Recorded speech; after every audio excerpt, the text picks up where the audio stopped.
All right, quick reality check about Iceland. It looks absolutely unreal online.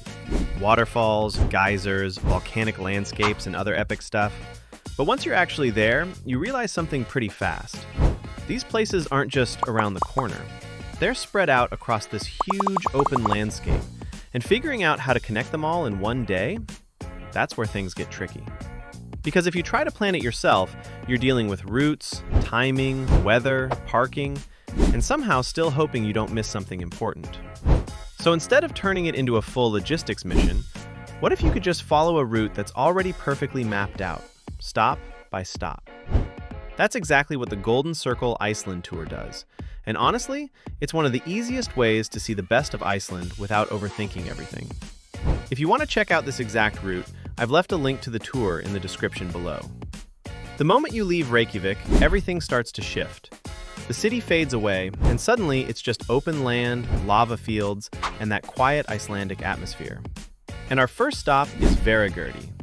This one's more of a soft start. A quick break, a chance to stretch, maybe grab a coffee, just easing into the day before the big sights begin.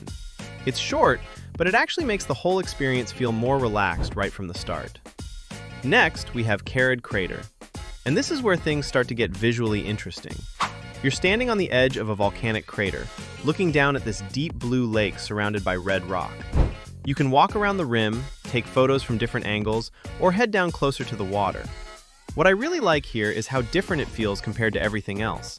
The colors almost don't look real. Then we head over to Gullfoss Waterfall. And this is where Iceland really starts to show off.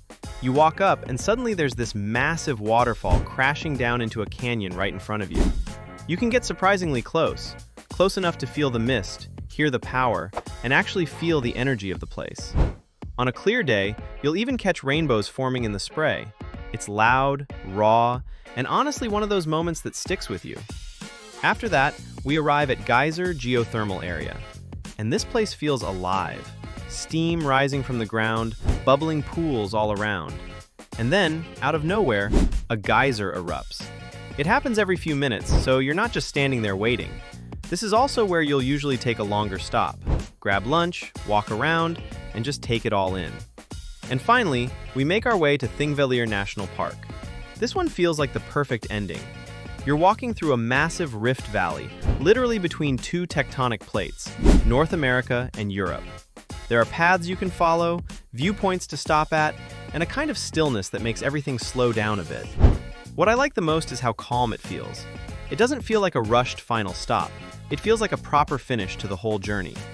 And honestly, the drive between all these stops is part of the experience too. The landscapes keep changing.